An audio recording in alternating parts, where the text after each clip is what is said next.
ನೊಂದ ಜೀವಕ್ಕೆ ಮುರಿದ ಮನಸ್ಸಿಗೆ ಪ್ರಶ್ನೆಗಳಲ್ಲಿ ಸಿಲುಕಿದ ಜೀವನಕ್ಕೆ ಬೆಳಕಿಗಾಗಿ ಅಲೆಯುವ ಹೃದಯಕ್ಕೆ ಸತ್ಯವೇದದಿಂದ ಹೃದಯಕ್ಕೆ ಒಂದು ಮಾತು. ಆತ್ಮೀಯರೇ, ಮತ್ತೊಮ್ಮೆ ಹೃದಯಕ್ಕೊಂದು ಮಾತು ಕಾರ್ಯಕ್ರಮಕ್ಕೆ ಸ್ವಾಗತ. ಇಂದು ನಾವು ನೋಡ್ಲಿಕ್ಕಿರುವಂಥದ್ದು ಆದಿಕಾಂಡ 17ನೇ ಅಧ್ಯಾಯ ವಚನಗಳು 15ರಿಂದ 27. ಪ್ರಿಯರೇ, ದೇವರು ಈಗ ಮೌನವಾಗಿಲ್ಲ. ದೇವರು ಇನ್ನಷ್ಟು ಸ್ಪಷ್ಟವಾಗಿ ಮಾತನಾಡುತ್ತಿದ್ದಾರೆ.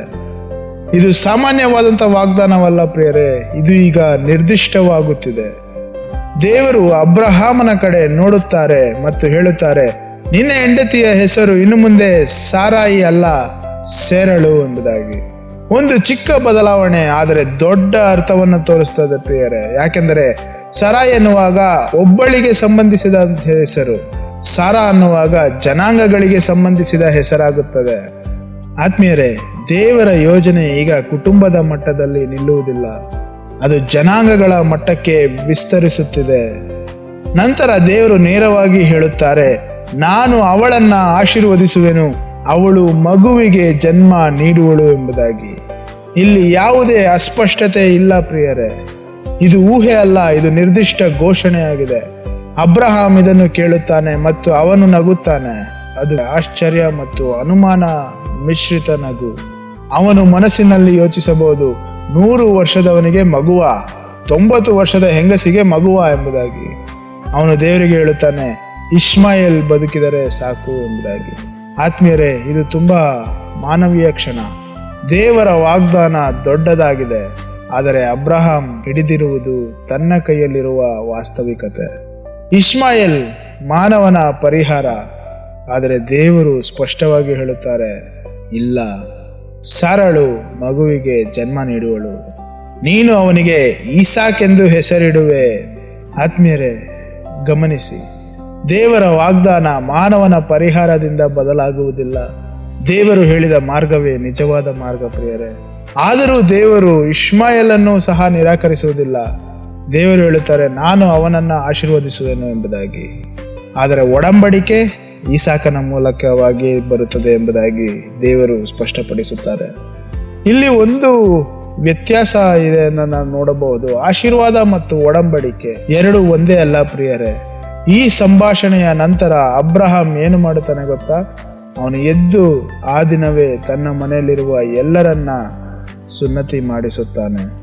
ಇಷ್ಮಾಯೇಲ್ ಕೂಡ, ತನ್ನ ಸೇವಕರು ಕೂಡ ಯಾರನ್ನು ಬಿಡುವುದಿಲ್ಲ. ಆತ್ಮೀಯರೇ, ಇದು ನಿಜವಾದ ನಂಬಿಕೆ. ಅವನು ನಕ್ಕಿರಬಹುದು, ಅವನು ಪ್ರಶ್ನಿಸಿರಬಹುದು, ಆದರೆ ಕೊನೆಯಲ್ಲಿ ಅವನು ವಿಧೇಯನಾದನು. ಇಂದಿನ ಜೀವನದಲ್ಲಿಯೂ ನಾವು ಇದೇ ಸ್ಥಿತಿಯನ್ನ ಎದುರಿಸುತ್ತೇವೆ. ದೇವರು ಮಾತನಾಡುತ್ತಾರೆ, ಆದರೆ ನಾವು ಯೋಚಿಸುತ್ತೇವೆ, ಇದು ಸಾಧ್ಯವೇ? ನಾವು ಹೇಳುತ್ತೇವೆ, ಇದಕ್ಕಿಂತ ಸುಲಭ ಮಾರ್ಗ ಇಲ್ಲವಾ ಎಂಬುದಾಗಿ. ನಾವು ನಮ್ಮದೇ ಪರಿಹಾರವನ್ನ ಹಿಡಿದುಕೊಳ್ಳುತ್ತೇವೆ, ಆದರೆ ದೇವರು ಹೇಳುತ್ತಾರೆ, ನನ್ನ ಮಾರ್ಗವೇ ಸರಿಯಾದ ಮಾರ್ಗ. ಹಾಗಾದರೆ ಇಂದಿನ ವಾಗ್ದಾನ, ದೇವರು ತನ್ನ ವಾಗ್ದಾನವನ್ನ ಸರಿಯಾದ ಸಮಯದಲ್ಲಿ ಸ್ಪಷ್ಟಪಡಿಸುತ್ತಾರೆ. ನೀವು ಈಗ ಗೊಂದಲದಲ್ಲಿರಬಹುದು, ಆದರೆ ದೇವರು ನಿಮ್ಮನ್ನು ನಿಧಾನವಾಗಿ ಸ್ಪಷ್ಟತೆಗೆ ಕರೆದೊಯ್ಯುತ್ತಾರೆ ಪ್ರಿಯರೇ. ಹಾಗಾದರೆ ನಾವು ಕೈಗೊಳ್ಳಬೇಕಾಗಿರುವಂಥ ಆಜ್ಞೆ, ನಮ್ಮದೇ ಪರಿಹಾರವನ್ನು ನಾವು ಹಿಡಿದುಕೊಳ್ಳಬಾರದು, ಅಸಾಧ್ಯವೆಂದು ಭಾವಿಸಿ ಹಿಂದೆ ಸರಿಯಬಾರದು. ಹೊರತು ದೇವರ ಮಾತು ಕೇಳಿದಾಗ ನಾವು ವಿಧೇಯರಾಗಬೇಕು. ಹಾಗಾದರೆ ಇಂದು ನಾವು ಇದನ್ನು ನೆನಪಿಟ್ಟುಕೊಳ್ಳೋಣ. ಅಬ್ರಹಾಮನು ನಗಿದನು, ಆದರೆ ಅವನು ಅಲ್ಲಿಗೆ ನಿಲ್ಲಲಿಲ್ಲ. ಅವನು ದೇವರ ವಾಗ್ದಾನದಂತೆಯೇ ದೇವರ ಮುಂದೆ ನಡೆಯುತ್ತಾ ಇದ್ದಾನೆ. ಯಾಕೆಂದರೆ ದೇವರ ವಾಗ್ದಾನ ಮಾನವನ ಅನುಮಾನಕ್ಕಿಂತ ದೊಡ್ಡದು ಪ್ರಿಯರೇ. ಮತ್ತೆ ನಾವು ಮುಂದಿನ ಸಂಚಿಕೆಯಲ್ಲಿ ಭೇಟಿಯಾಗೋಣ. ಅಲ್ಲಿಯವರೆಗೂ ದೇವರ ವಾಗ್ದಾನವನ್ನು ನಂಬೋಣ. ಆಮೇನ್.